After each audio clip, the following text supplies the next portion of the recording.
La République démocratique du Congo regorge de ressources naturelles inestimables. Elle est le premier producteur du cuivre en Afrique.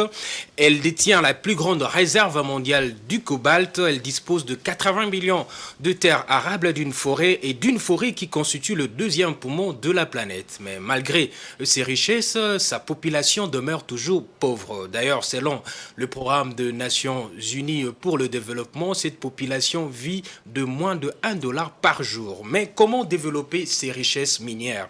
Comment transformer ces richesses potentielles en ressources du progrès? Comment faire profiter la population de toutes ces richesses? Mesdames et messieurs, c'est autour de ces différentes questions que va tourner votre émission Géopresse que j'ai l'honneur de vous présenter. Et pour en parler, je ne suis pas seul sur ces plateaux, je reçois des journalistes. J'ai à ma droite Fiston Oleko, journaliste économique, et à ma gauche Dieudonné Boinali, également journaliste économique au groupe de presse Géopolis Forum, à qui je dis bonsoir.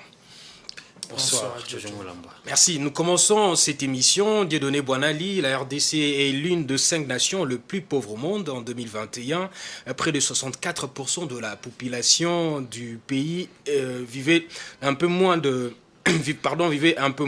personnes vivaient avec moins de $2,15 américains par jour. Ainsi, près d'une personne sur 6 est en situation d'extrême pauvreté en Afrique subsaharienne, en RDC.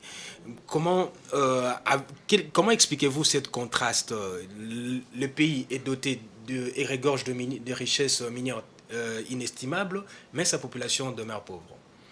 Merci Jojo Moulamba pour cette pertinente question. Je dirais en un mot, c'est un paradoxe. Ce concept a été à la base même de la création du média Géopolis Forum, qui avait commencé en 2006 avec Géopolis Magazine, la revue des ressources naturelles. Par la suite, il y a eu la création d'autres médias. Et aujourd'hui, il y a un tabloïd, un média en ligne, et puis une chaîne de télévision bien ancrée dans les profondeurs de l'économie africaine. Pourquoi le paradoxe? Le géniteur de Géopolis, William Albert Kalinga, était parti du constat que vous avez relevé là. Le continent africain, c'est un continent, permettez-moi la tautologie, doté d'immenses ressources naturelles, mais malheureusement, sa population a toujours été pauvre et elle reste toujours pauvre. C'est un continent dépourvu d'infrastructures où il y a un faible taux d'éducation de la population, d'accès aux soins de santé et aux services sociaux de base en un mot. Voilà pourquoi vous avez choisi ce sujet. Ce sujet est très important, très intéressant. En introduction, je dirais que la République démocratique du Congo, à l'instar de la plupart des pays africains, doté d'immenses ressources naturelles, éprouve beaucoup de difficultés à bien gérer ces ressources naturelles. La gestion est la raison de ces paradoxes. Cela est vrai pour la plupart des pays africains à cause de ces problèmes. J'en ai recensé une vingtaine, mais je citerai les facteurs qui expliquent tout ça. Les facteurs qui expliquent tout ça. Vous avez l'opacité dans la gestion des ressources naturelles, vous avez les malversations financières, vous avez les fraudes, vous avez la corruption. Et cette liste n'est pas exhaustive. Et la conséquence de cette mauvaise gestion de ces secteurs est que les populations profitent peu de revenus générés par l'exploitation des ressources naturelles. Les peu de moyens tirés de l'exploitation de ces ressources naturelles profitent à une caste, c'est-à-dire à la gouvernance qui est au pouvoir. Vous avez 80% dans la plupart des pays, plus de 80% de ces ressources générées par l'exploitation des ressources naturelles financent le fonctionnement des institutions. Donc le peu de miettes qui restent est destiné aux infrastructures. C'est pour cela que vous avez des secteurs qui sont censés être des secteurs vitaux pour la bonne marche de l'État. Ces secteurs ne bénéficient pas des financements du trésor public, ou bien il y a la faiblesse des financements qui est allouée à ces secteurs, je dirais même mieux à ces ministères. Vous avez par exemple le ministère des infrastructures, vous avez le ministère de la recherche scientifique, vous avez le ministère de la santé, le ministère de l'éducation. Là, je vois l'enseignement supérieur universitaire, l'enseignement primaire et secondaire, je vois l'enseignement technique. Vous avez aussi le ministère de l'agriculture, vous avez aussi le ministère de la défense, qui est là pour défendre l'intégrité du territoire national. Aujourd'hui, nous avons une guerre qu'on n'arrive pas à mettre fin. L'armée n'a pas assez de moyens. Il faut recourir à l'appui extérieur. On paye comme solde. C'est ça l'appellation de leur salaire, techniquement parlant. Vous savez ce qu'on paye comme solde à un militaire le moins gradé. Le ministère de l'Intérieur, pour ne pas l'oublier, vous savez ce qui est alloué à ces militaires, où on trouve des agents qui ont pour mission principale d'assurer la sécurité des personnes et de leurs biens sur toute l'étendue du territoire national. Voilà pourquoi nous plaidons pour le changement de paradigme. Oui, on doit améliorer la gouvernance de nos ressources naturelles. Oui, il faut améliorer la gouvernance des ressources naturelles. Il faut changer de paradigme. Fiston Leko, il y a vraiment un paradoxe. La population congolaise, considère qu'elle a un pays vraiment très riche, mais ces pays-là où la gestion de ressources naturelles par les dirigeants ne permettent pas à cette population de pouvoir jouir et de profiter. Comment comprenez-vous ces paradoxes? Est-ce qu'il s'agit réellement seulement de la problématique de la gestion, ou il y a d'autres facteurs qui pourraient expliquer ces paradoxes? Merci beaucoup, Jojo Moulamba. Je m'en vais saluer d'abord l'intervention de M. Dieudonné Boanali, qui est aussi très pertinente, parce que ce qu'il vient de dire, c'est réel. Nous vivons ça tous les jours. Comment est-ce que nos ressources sont gérées, les ressources financières qui viennent justement des minéraux? Il faut dire que la RDC, c'est un pays éminemment minier. D'ailleurs, en avant, notre budget était alimenté à un niveau de 43% avant même l'indépendance par l'agriculture. Aujourd'hui, ce sont les mines qui alimentent notre budget. Mais il y a un problème. D'abord, moi je vais ajouter à ce que Dieudonné Boanali a dit deux facteurs. Il y a d'abord l'exploitation de nos minéraux par les étrangers. On dit que nous produisons 1 million, cette année nous sommes à 1,7 million de cuivre. Oui. Nous avons autant de lithium, nous avons autant de coltan, l'or, manganèse, tungstène, tout. Mais ce n'est pas nous qui exploitons. Si vous entrez même dans ces mines-là, on a institué un système de joint venture ici au Congo, où l'État congolais a droit à 30 à 40%. Mais ce qui se passe sur terrain, on peut compter les joint ventures où le Congo a 30%, c'est à compter à bout des doigts. Vous allez, par exemple, on va parler de cominières, on va parler par exemple d'un projet de Desiwa, où on trouve que le Congo a quand même un pourcentage un peu élevé dans l'actionnariat. Mais tout ce qui reste, nous sommes qu'à 10%, nous sommes qu'à 5%. Ça, c'est même avec ces projets de lithium où la RDC, comment j'ai parlé de la Sicomine, pas de la cominière. C'est la Sicomine, c'est parce que la cominière, on exploite encore rien.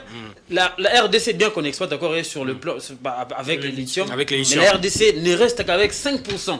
Donc vous voyez, dans ces contextes-là, dans ces conditions-là, la population congolaise ne peut pas bénéficier justement de ces ressources naturelles, parce que d'abord, les minéraux sont exploités par les étrangers, et de deux, et la part des Congolais ou la part de l'État congolais dans ces entreprises minières-là est vraiment très minime. Deuxième facteur, on va quand même le dire, c'est l'inexploitation de nos ressources minières. Pas plus tard que hier, le chef de l'État l'avait dit du haut de la tribune de Indaba Mining que les minéraux congolais sont exploités à hauteur de 18%. Donc nous avons un travail. Si vous voyez par exemple un pays comme la Russie, ses cuivres, c'est au-delà de 4 millions de tonnes par an. Nous sommes à 1 million. Mais si vous voyez... Ce n'est même pas la Gécamine qui le fait. Ce n'est même pas la Gécamine qui le fait. C'est Glencore et la plupart des entreprises qui œuvrent en Russie, ce sont des entreprises russes. Mais chez nous, c'est tout le contraire. Donc, on peut beau dire de la gestion ou de la gouvernance, mais il y a aussi un travail à faire, surtout, pas seulement le Congo, mais il y a aussi les entreprises en Afrique. les sociétés africaines en général, parce qu'il y a un sérieux problème d'infrastructure. M. Dieudonné Bonal, il a dit. Les équipements. Oui, il y a des problèmes de climat des affaires, il y a beaucoup de problèmes. Parce que déplacer des engins là, de l'industrie, ce sont des engins lourds, ce sont des machines qui pèsent. Déplacer cela à des milliers de kilomètres, ça coûte beaucoup. Imaginez que vous avez par exemple un minerai découvert au Sankourou. Nous sommes au centre du pays. Pour les ramener, ne serait-ce qu'à Kasumbalesa, pour les ramener ne serait-ce qu'à Kinshasa, à Parba Congo, pour les ramener ne serait-ce qu'au Nord Kivu, c'est un grand problème, Donc l'Afrique a beaucoup de défis à relever avant même que nous arrivions à faire bénéficier les populations africaines des minéraux de ces terres. Donc il y a ces problèmes-là, l'exploitation par les étrangers, mais aussi l'inexploitation de nos minéraux du fait principalement des infrastructures qui sont manquantes. Oui, Dieudonné Bonali, les infrastructures sont manquantes, des infrastructures qui peuvent bien permettre à la RDC d'exploiter ces minéraux. On l'a relevé ici, donc ce n'est que 19% de ressources minières qui sont exploitées. Alors ça ne représente suffisamment pas grand-chose, puisque le pays a suffisamment besoin de moyens pour faire face à ces différents problèmes. La croissance économique aujourd'hui est estimée à 6,1%, en 2022 est estimée à 6,1%, et ça qui permet de conserver une forte dynamique ça a permis de conserver la forte dynamique de 2021 où on avait atteint 6,2%. Et les investissements et les exportations du secteur minier restent le principal moteur de la croissance, soutenu par l'amélioration de prix et la hausse des investissements publics. Alors que le secteur non minier, notamment le service, devrait ralentir à 4,1% en 2022 contre 4,5% en 2021. Mais avec tous ces éléments, Dieudonné Bonali, on constate que si le secteur minier il y a hausse de prix, il y a flambée de prix où le cours des internationaux de prix de matières premières bouge. La RDC n'arrive pas à faire face à ces problèmes ou à mobiliser suffisamment de recettes. Mais que faire face à cette situation? Est-ce qu'il faut toujours rester dans cette démarche ou il faut trouver de solutions alternatives lorsque on est face à ces difficultés? C'est ça les grands dangers qui court la République. Vous avez tout dit, vous avez compris. Aujourd'hui, notre économie dépend en grande partie de l'exploitation minière, de l'industrie minière. Or, nous savons tous qu'avec l'avènement de la pandémie de Covid-19, il y a eu baisse de la consommation auprès des grands consommateurs des métaux de base comme la Chine. Aujourd'hui, la Chine, c'est le plus grand partenaire commercial de la RDC. Quand vous comparez la balance commerciale entre la RDC et la Chine, bien qu'elle soit déficitaire pour la RDC, c'est autour de 4,5 milliards de dollars des ventes de métaux de base au niveau de la RDC. Vous voyez, déjà quand un pays comme la Chine connaît un problème avec déjà la pandémie de Covid, c'est-à-dire il n'y a pas mouvement des populations, absence de mouvement des populations, il y a absence de mouvement des personnes, de la main-d'œuvre, des agents qui travaillent dans l'exportation comme dans l'importation. Donc, cette situation a porté un coup dur à l'économie congolaise. Il n'y a pas que ça. Il y a aussi un autre problème. Aujourd'hui, nous exportons nos minéraux vers la Zambie, l'Angola, bientôt avec la réouverture de la voie de Lobito. Il y a par exemple pour Kibali Gold Mine, ces tonnes de lingots d'or sont exportés via Mombasa, le port de Mombasa au Kenya, mais pour arriver au Kenya, on passe par l'Ouganda, Kampala. Maintenant, imaginez que je ne le souhaite pas. Demain, vous avez une crise politique en Ouganda et au Kenya. Vous avez une crise politique en Angola et en Zambie. Comment la République démocratique du Congo va faire pour exporter ces minéraux? Parce que de l'Est à l'Ouest, vous avez une distance de 2000 km. Et la voie ferrée que nous avons exploitée par la Société nationale des chemins de fer, la SNCC, s'arrête à Ilebo. Et c'est une voie vétuste. L'écartement aussi n'est pas standard. À un certain niveau, il faut changer de locomotives pour transporter ces minéraux. Vous connaissez le nombre de jours que font les marchandises pour quitter seulement la gare de Lubumbashi pour arriver à Kananga. Et ajouter à cela des déraillements, la saison pluvieuse, ça sera très difficile d'exporter les minéraux. Sur cela, j'ai insisté sur la construction des infrastructures. Aujourd'hui, sur le plan même de la défense de notre patrie, sur le plan même de la stratégie économique, il y a même des experts qui en parlent, mais ils ne sont pas écoutés, comme Al-Kitenge, notre vieux et notre aîné. Il dit qu'il faut développer des infrastructures pour rendre le Congo indépendant. Nous ne devons pas être seulement indépendants politiquement, mais indépendants aussi économiquement. Aujourd'hui, nous devons être souverains, indépendants économiquement, en termes même d'exportation de nos matières premières. Pourquoi nous devons faire les transits si nous voulons vendre, si nous voulons exporter? Au moment où nous avons une ouverture vers l'océan, nous avons une voie ferrée qui est inachevée, qui s'arrête à Ilebo. Personne n'a jamais pensé à construire, à faire le prolongement de cette voie ferrée vers Matadi. Vous voyez par exemple, ce sont ces genres d'idées que nous devons exploiter comme population, comme gouvernant. Ça fait mal aussi, vous avez des matières premières, tout le monde chante, il faut les donner une valeur ajoutée, il faut mettre en place une chaîne de valeur, mais personne ne plaide pour le développement des infrastructures énergétiques. Oui. Regardez par exemple les grandes centrales d'Inga. On veut nous construire les grands Inga, qui ira de Inga 1 jusqu'à Inga 8 par les partenaires du gouvernement Fortescue Metal Industrie. C'est bien beau, mais nous les Congolais, nous sommes champions dans les mauvais entretiens. Si vous allez à Inga aujourd'hui, vous inspectez la centrale d'Inga 1. Vous avez des machines qui sont tombées en panne il y a 15 ans, 20 ans. Et ça n'a jamais été réhabilité, ça n'a jamais été entretenu.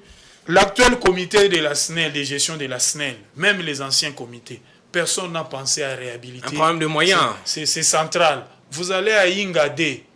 J'ai écrit dernièrement un article publié dans le journal Géopolis Hebdo. Il y a 8 centrales, si je ne me trompe pas, à Inga D. Et non, je voulais dire 8 turbines. Et chaque turbine produit 165 mégawatts au moins.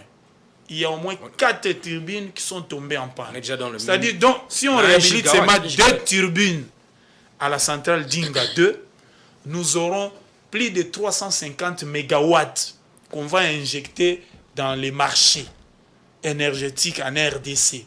Que nous, la population, nous allons bénéficier, même l'industrie minière, même l'industrie de transformation. Mais tout le monde rêve les grands Inga, mais on va les construire. Et l'entretien? Et l'entretien, ça va se passer comment? Déjà, les centrales existantes, nous peinons pour assurer leur entretien. Ça, c'est un problème de gestion. C'est pour cela que je loue le travail fait par certaines entreprises minières comme Kibali, Glencore comme aussi. Ivanhoe, Glencore, qui pensent à construire leur propre centrale, à devenir autonome. Mais ça, c'est toujours pour leur bénéfice. Mais comment nous, on n'arrive pas à avoir nos propres entreprises aussi? C'est un problème de management, c'est un mobiliser aussi, nos propres moyens. C'est aussi de la technicité. La SNEL d'hier, on avait des ingénieurs, des renom, des grands professeurs d'université comme Bingoto, paix à son âme. Aujourd'hui, on n'en a pas. On nomme plus les cousins, les nièces à la SNEL. On nomme plus des politiciens. Qu'est-ce qu'ils savent de l'ingénierie? Qu'est-ce qu'ils savent de l'ingénierie? C'est ça aussi le problème. Fiston, l'éco, la RDC, beaucoup convoité par certains États du monde. Mais ces États se méfient aussi d'un cadre d'échange fructueux, gagnant-gagnant, profitable à tous. Mais qu'est-ce qui peut expliquer ça? Pourquoi ces États-là ne veulent pas venir en RDC et négocier avec l'État congolais et faire les choses normalement et comme ça, le projet sera profitable à tous. Comment on peut expliquer cette situation? Ouais, justement, on parlait de tout ça ici. D'abord, moi, je vais répondre à votre question, mais je vais d'abord, selon moi, je crois que nous devons, nous Congolais, nous laver de certains slogans comme vous avez posé la question ici au début du paradoxe. Ce n'est pas un paradoxe, c'est une suite logique de ce que nous sommes, c'est une suite logique de ce que nous avons et nous ne l'exploitons pas. Parce que par exemple, on va prendre l'exemple de diamant. On l'utilise pour les ornements et tout. Si nous-mêmes, on n'essaie pas de créer autour de ça une chaîne de valeur, comment est-ce qu'on peut crier au paradoxe? Parce que dans d'autres pays, il y a des pays où on exploite ça, on extrait ça du sous-sol, on exploite, on transforme et puis on vend. Là, vous avez toute la chaîne des valeurs, vous avez la valeur ajoutée. Ici, au Congo, ce n'est pas le cas. Nous extrayons et nous l'envoyons en brut à l'extérieur. Donc, on ne peut pas parler des paradoxes, on ne peut pas parler de certains slogans. On est responsable de notre propre situation. Oui, au pays extrêmement. Nous ne sommes pas riches. La richesse se crée. Nous sommes potentiellement riches, mais la richesse, proprement dite, se crée. Bon, parlons de la question que vous... de la méfiance de certains États. De certains États. Vous savez, ce n'est pas seulement en termes d'État, il y a aussi des entreprises, des multinationales qui travaillent dans ce sens-là, dans la création des entreprises dans le monde. Donc, il y a le problème, là, ce que j'ai dit, accepter à venir investir dans nos pays d'Afrique, ce sont des risques un peu élevés que ces entreprises multinationales prennent. Donc, parce que, on a dit ici, Dieudonné Bonal, il a dit, il y a des problèmes sérieux, problèmes d'infrastructure, on a ajouté même le problème d'électricité. L'électricité, il y a l'insécurité. Même vous, quand vous avez beaucoup d'argent, et quand il faut investir, vous allez voir... Réfléchir même 2, 3, 4, 5 fois. L'argent des investisseurs. Quel est le taux de risque que j'ai quand j'investis au Congo et quel est le taux de risque que j'ai quand j'investis ailleurs? Nous avons des problèmes d'infrastructure, nous avons des problèmes d'électricité, nous avons aussi des problèmes d'instabilité politique que nous avons dans nos pays africains. Aujourd'hui, on négocie autre chose, demain on négocie autre chose. Nous avons des questions politiques qu'il faut régler parce que vous savez, ce pays a connu beaucoup de crises politiques qui a fait même que beaucoup d'entrepreneurs, beaucoup d'entreprises sont partis comme ça. Vous savez, la zaïrianisation, ce sont des cas d'instabilité politique. Vous avez les pillages que nous avons connus, ce sont des cas d'instabilité politique. Vous avez les rébellions. Vous avez, par exemple, l'entrée de l'AFDEL. Ce sont des cas qui ne favorisent pas un terrain propice pour les investissements. Et de ce point de vue-là, c'est toujours en interne que cela doit être travaillé, cela doit être... faire en sorte de créer un cadre propice pour appeler les investissements. Par exemple, cette année, on parle des élections. Il faut qu'il y ait des élections. Quand il n'y a pas des élections, je ne souhaite pas qu'il n'y ait pas des élections, mais quand il n'y a pas des élections, il y a des tensions sociales. Et quelqu'un qui a mis son argent, c'est comme un peu un oiseau. Il ne peut pas aller là où il y a beaucoup d'agitation. Voilà, donc l'Afrique doit travailler sur ce sens-là. Dans ce sens-là, il y a des présidents de la République, on ne parle pas de la RDC, la RDC a un peu sauté ce niveau-là. Jusque-là, on peut le dire comme ça. Il y a des pays africains où les chefs d'État sont arrivés à 40 ans. Donc, à chaque moment, il y a ces risques-là où les investisseurs ont peur. Donc, nous devons voir tous ces facteurs-là pour que nous soyons aussi respectés, vus avec un autre œil. À l'extérieur, j'ai parlé des infrastructures, de l'électricité, de la stabilité politique. Il faut ajouter aussi le climat des affaires. Mais... comme vous venez de le dire, les investisseurs, ceux qui ont de l'argent, vraiment n'aiment pas là où il y a de bruit de bottes. C'est la raison. Vraiment, c'est pas des émotions. Mais alors, est-ce que cela ne confirme pas la thèse de ces chercheurs, Raphaël Ngoyi, qui a remis en cause ceux qui soutiennent que la situation que nous vivons dans l'Est de la République démocratique du Congo n'est pas l'œuvre des investisseurs, des investisseurs sérieux préféraient aller dans des pays où il n'y a pas de problème d'infrastructure, où il n'y a pas de problème d'énergie électrique, là où il n'y a pas aussi de problème d'insécurité. Mais d'après vous, est-ce que vous pensez que ces acteurs qui viennent en République démocratique du Congo pour exploiter de manière illégale sont vraiment à la base de cette situation? Je ne pense pas comme l'expert M. Raphaël Ngoyi. Lui, il avait dit clairement, contrairement à ce que d'aucuns pensent, c'est-à-dire la guerre qui se vit à l'est de la République démocratique du Congo est financée par les multinationales. Il avait dit non. La guerre, l'instabilité politique, et selon lui, provient de Kigali.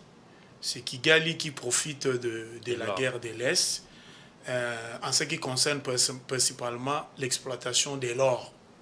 Et du coltan aujourd'hui. Voilà, et du coltan aujourd'hui. Pourquoi il a dit ça?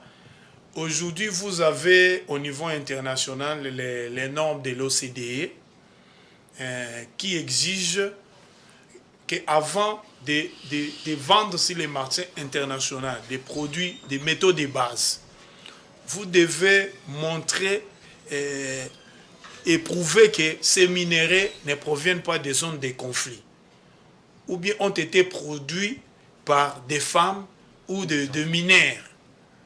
Vous voyez, vous avez aussi au niveau des États-Unis, bien que le président Donald Trump, en arrivant au pouvoir, il avait suspendu la loi Dodd-Frank qui interdisait aux entreprises américaines de ne pas commercer avec les groupes armés ou bien de ne pas acheter les minéraux ici des zones de conflit qui entraient dans la fabrication des produits des grandes marques que nous connaissons. Je ne les citerai pas pour ne pas faire les publicités. Il s'agit des téléphones, des ordinateurs, et puis même dans les alliages spéciaux, au niveau par exemple du secteur de l'aéronautique. Et toutes ces mesures, ajoutées à cela, il y a eu aussi la certification CIRGL. Au niveau régional, tous les pays de la région des Grands Lacs ont mis en place un certificat CIRGL. C'est-à-dire, pour vendre votre cargaison de minéraux, il faut détenir cette certification. Et cette certification n'existe pas seulement dans les secteurs miniers. Vous en avez aussi dans les secteurs forestiers, une sorte de certification. Quand vous observez bien les camions poids lourds qui vont vers le port international de Matadi, qui transportent des grimes, regardez derrière ces camions, au niveau de toutes ces grimes-là, vous allez voir, il y a des indications. Oui. On indique l'origine du bois, l'origine même de la... Il y a même des codes de numéros qui indiquent l'origine du bois, et du pays, de la concession forestière, de la zone, là où on a même coupé les bois, on a exploité les bois. Il en est de même pour le secteur minier. Aujourd'hui, c'est maintenant difficile de vendre les minéraux comme c'était le cas il y a 10 ans, il y a 5 ans. C'est pour cela, M. Raphaël Ngoï dit, déjà, vous avez des investisseurs sérieux qui veulent maintenant exploiter votre minerai, que ce soit les cobaltes, que ce soit les cuivres, les coltans et l'or. Ils n'ont plus d'intérêt à aller commercer avec les groupes armés. Ils viendront directement discuter d'État à État pour monter des jointes ventures.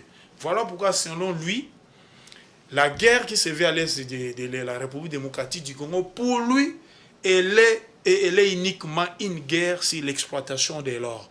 Et il a montré, preuve à la pluie, que depuis la résurgence du mouvement M23, du côté de la frontière, vous traversez la frontière du côté du Rwanda, il y a eu augmentation des recettes minières au niveau du trésor public au Rwanda, ce qui a fait que ce pays est devenu même parmi les grands producteurs de certains minéraux stratégiques, les métaux de base comme les coltans, les thym, l'or. Or, ce pays n'a pas de grands gisements des minéraux. C'est ce qui constitue pour cet expert-là un paradoxe aussi. Comment un pays qui n'est pas nanti des gisements miniers est cité dans les top 5, top 10 comme un grand exportateur de ces minéraux-là. C'est pour vous dire qu'il y a une corrélation entre l'insécurité et la guerre qui se vit à l'est de la République démocratique du Congo et l'augmentation des recettes minières de l'autre côté de la frontière. Je voulais terminer par dire, j'appuie ce que mon confrère Oleko a dit, que notre économie jusque-là, c'est une économie de ramassage, c'est-à-dire, comme le disent les professeurs d'économie, comme les profs Kabea Tchekoukou, c'est-à-dire, nous tirons les matières premières de la nature, on ne le fait pas subir de la transformation. Regardez aujourd'hui, Les câbles électriques qu'on nous installe par la SNEL. Des câbles en cuivre. Des câbles en aluminium qui sont en cuivre. Ce sont des alliages. Ce ne sont pas des câbles fabriqués sur base de l'aluminium pur ou bien du cuivre pur raffiné. C'est pour cela que vous voyez, après l'installation de ces câbles-là, les câbles brillent. Ce ne sont pas de bonnes qualités, de première qualité. Moi, je pense que la Gécamine, il y a un moment où la Gécamine produisait des câbles électriques. On peut revenir avec cette production, relancer cette production. Pourquoi nous devons exporter certains matériels électriques de la Chine, de mauvaise qualité, au moment où nous avons de la matière première pour produire ces câbles électriques-là? On doit quitter l'économie de ramassage pour une économie et vers une industrialisation. Vous voyez, aujourd'hui, vous avez des métaux comme le cuivre, le cobalt et demain le lithium. Tous les pays du monde savent que la RDC, c'est un grand pays pour la transition énergétique, même pour la production des batteries électriques. Mais nous devons sauter les premiers. Il ne faut pas attendre que l'investisseur vienne investir à notre place. L'État a cessé d'investir. Mais il y a ces projets projets d'installation des industries de fabrication de batteries électriques. Nous-mêmes aussi, en tant qu'État, nous devons augmenter notre budget d'investissement. C'est-à-dire construire des infrastructures énergétiques, construire aussi des infrastructures qui vont nous permettre, lorsque nous produisons, d'écouler ces produits. Il faut les transporter vers les ports d'exportation. Mais Dieu donné, il y a une problématique qu'on aimerait bien comprendre. La RDC se présente aujourd'hui comme un pays solution au problème du changement climatique, de la transition énergétique, et tout ça. Il y a des problèmes qui gangrènent le monde aujourd'hui. Mais elle-même n'a pas de solution à ses propres problèmes. Justement, jusque-là, la RDC ne résout que les problèmes d'autres pays. Il y a un besoin, par exemple, des cuivres. La RDC offre ces cuivres en brut. Il y a un problème je sais moi quoi, au monde, réchauffement climatique. La RDC donne ses forêts. Il y a un problème de fabrication des téléphones. La RDC donne ses coltons en brut. Mais la RDC n'arrive pas à résoudre ses propres problèmes. Voilà, c'est ça les grands problèmes que nous avons. C'est en ce moment-là qu'on peut parler même des paradoxes. Parce que nous résolvons les problèmes d'autres personnes, mais nous-mêmes, nous sommes incapables à résoudre nos propres problèmes. À partir de là, on peut même parler de la politique. Mais il faut dire que si vous voyez même l'histoire économique de notre pays a été un tout petit peu fermé depuis longtemps, surtout même les secteurs miniers qu'on parle aujourd'hui a été ouvert qu'en 2001. Pendant tout ce temps-là, l'État avait le monopole de l'exploitation de ces ressources minières avec les Gécamines, Sokimo, Sakima, Miba. Voilà. La RDC a commencé à ouvert le champ en 2001 avec le code 2002, avec le code minier de 2002. Oui. Avec le code minier.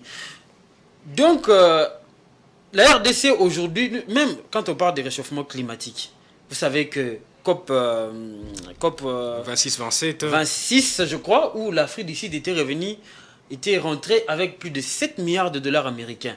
Donc nous avons vraiment des problèmes internes à résoudre. Nous avons des problèmes internes, par exemple. Seulement 500 millions. Nous, on nous a offert seulement 500 millions. Avec des conditionnels. Quand on demande, on dit non, vous n'avez pas de projet, vous ne proposez rien sur la table. Donc nous devons vraiment cesser de penser que la solution viendrait d'autres personnes. Nous devons cesser de croire que les solutions viendront de nulle part. Donc à un moment donné, nous devons travailler pour notre propre émergence. Nous devons travailler pour résoudre nos propres problèmes. Nous-mêmes, parce que personne ne viendra les résoudre comme nous le voulons. Comme l'a dit Emmanuel Macron. Justement, il a un peu raison, bien que...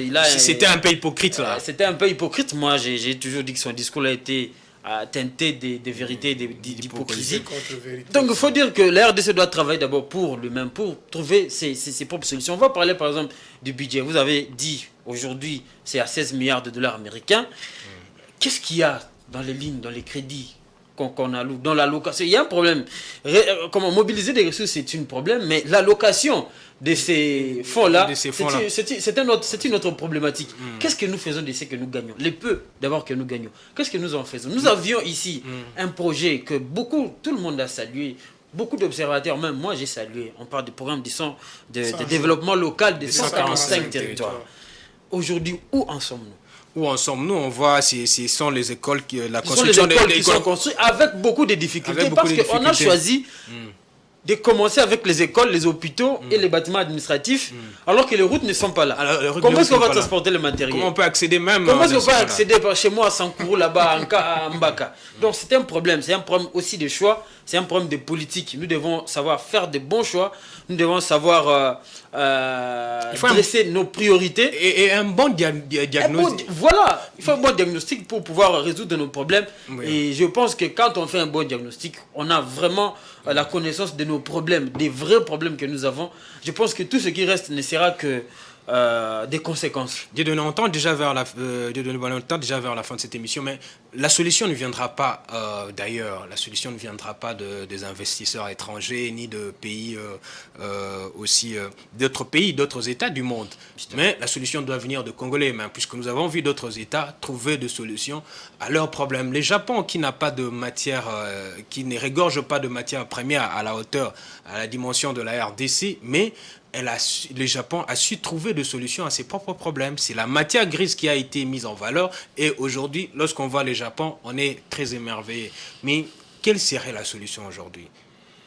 Comment procéder pour que les Congolais profitent de ces richesses et qu'on ne parle plus, qu'on ne revienne plus, non, les minéraux sont exploités, on ne gagne rien, on ne bénéficie rien. Quelle serait l'approche à utiliser? Bon, il y a de ceux qui pensent qu'il n'y a des richesses que d'hommes. Vous avez cité le Japon, un bel exemple, mais vous êtes parti loin, en Asie, mais il y a des bels exemples en Afrique. Vous avez des pays comme le Djibouti, qui ne vit que grâce à son port international. Vous avez un pays comme l'Éthiopie. Il y a 10 ans, 15 ans, moi je voyais des Éthiopiens venir au Congo, plus précisément à Kinshasa. Ils se provenaient ici dans les boulevards, nous demandaient 500 francs, 200 francs congolais pour s'acheter ne fût-ce qu'un pain, parce qu'ils pensaient que la RDC qu'on les rencontrait dans les livres d'histoire, c'était un Eldorado, c'était un paradis. Oui, paradis dans le sens que nous avons été dotés d'immenses ressources naturelles. Malheureusement, que nous n'arrivons pas à transformer en richesse réelle. Mais aujourd'hui, l'Éthiopie nous a dépassés. L'Éthiopie a connu aussi la guerre, vous vous souvenez de la guerre des Tigrés. L'Éthiopie n'a pas assez de richesses comparables à celles qu'on trouve en République démocratique du Congo. Mais ils ont construit 2 fois les barrages d'Inga, les barrages de la Renaissance, qui leur donnent aujourd'hui 4500 mégawatts. Nous, on est resté en train de chanter Inga, c'est le plus grand barrage du monde. Quand on fera Inga 8, et nous allons alimenter toute l'Afrique. Mais aujourd'hui, les Éthiopiens nous ont dépassés parce que nous n'arrivons pas, comme l'a dit Oleko. Aujourd'hui, nous tirons les bénéfices de la bonne gestion de l'État. Nous sommes maintenant arrivés à avoir un budget de 16 milliards de dollars. Mais comment nous affectons ces ressources-là? Fiston Léco a cité le programme de développement local de 145 territoires. Il faut construire les routes, les écoles, les hôpitaux, les universités, des administrations dans les villes, les territoires qui sont dépourvus des administrations. Vous avez des agents de la DGM, de la police, du pouvoir judiciaire qui travaillent sous les manguiers. D'autres qui travaillent dans des maisons construites en toit de chaume. Maintenant, nous voulons développer ces 145 territoires, mais par où commencer? C'est là où se posent les problèmes. Moi, je pense, comme l'a dit Fiston, qu'on devait commencer par les routes. Parce que les routes allaient nous permettre d'aider notre population qui est à 80% rurale, d'écouler la production agricole qui pourrisse dans les Congo profonds vers les grands marchés, vers les grands lieux de consommation, les centres urbains. Ça allait aussi nous aider à acheminer les matériels, parce qu'il y a des coins, des recoins de la République où il n'y a pas de cimenterie. Vous n'allez pas trouver des carrières. pour avoir de la caillasse, pour construire. Vous n'allez pas trouver des dépôts de ciment. C'est-à-dire, si on avait commencé par des routes, on allait transporter tous les matériels nécessaires dont les ingénieurs avaient besoin pour construire toutes ces infrastructures. Mais ce n'est pas tard, on peut rectifier les tirs. C'est un vrai humain. On ne peut pas jeter de l'opprobre sur ces projets-là. Jamais. Il y a quand même quelque chose de bien qui s'est fait. C'est une belle initiative. On a vu dans certaines provinces, avec les BCECO, les PNUD, qu'il y a quand même des infrastructures qu'on est en train de construire. Par exemple, l'université de Mbujimayi, ils ont récupéré les retards. Avec Tchilégelou, j'ai vu des images. Donc on peut rectifier les retards et faire des bonnes choses pour redorer l'image ternie du pays et doter le pays des infrastructures dont nous avons besoin pour se développer. Je vais dire encore, je le répète, on ne développe pas un peuple, on se développe. On peut vous amener des millions de dollars, 1 milliard de dollars pour financer la gratuité de l'enseignement, mais si vous utilisez ça mal, vous n'allez pas vous développer. Donc nous devons nous développer. On ne doit pas nous pousser au développement. C'est à nous-mêmes. C'est à nous-mêmes de se développer. De jeter les ponts, de donner l'élan du développement. Fiston Leko, quelle intelligence faut-il mettre en place pour qu'on arrive à permettre aux Congolais, aux populations congolaises de bénéficier de richesses, de ses propres richesses, de revenus qui sont tirés de ses propres richesses? Merci beaucoup, Dujo Moulamba. Il faut dire que c'est d'abord une question de priorité. Moi, je l'ai dit ici, c'est une question de priorité. Il faut que nous sachions qu'est-ce que nous voulons, où est-ce que nous voulons arriver, mais aussi comment y arriver. Comment y arriver. Tout ce qui reste, moi je l'ai dit ici, ce sont que des conséquences. On peut parler par exemple de ce projet-là des 145 territoires, on peut revenir sur ça. C'est un tout. Où on trouve... on verra dans un autre numéro là. Oui, où on trouve l'investissement sur le capital humain, où on trouve la restauration de l'autorité de l'État à travers les infrastructures, le bâtiment administratif, où on trouve la cohésion nationale avec les ralliements ou l'interconnexion des provinces. Donc c'est un tout. Ce sont des projets comme ça qu'on doit vraiment encourager. On ne peut pas comprendre. Je ne peux pas, comme m'a dit Denis Bonal, jeter le pauvre sur nos dirigeants, mais on ne peut pas comprendre dans un pays comme la RDC où les budgets doublent, triplent, mais les lignes budgétaires allouées à l'investissement ne progressent que de 14%. On ne peut pas comprendre. C'est vouloir quelque chose. C'est en investissant qu'on développe. C'est en investissant qu'on développe le pays. Cette année, le chef du gouvernement l'a dit par rapport à l'année précédente, on va évoluer de 14%. Mais si vous voyez, les budgets ont évolué de plus de 50% ou plus de 40%.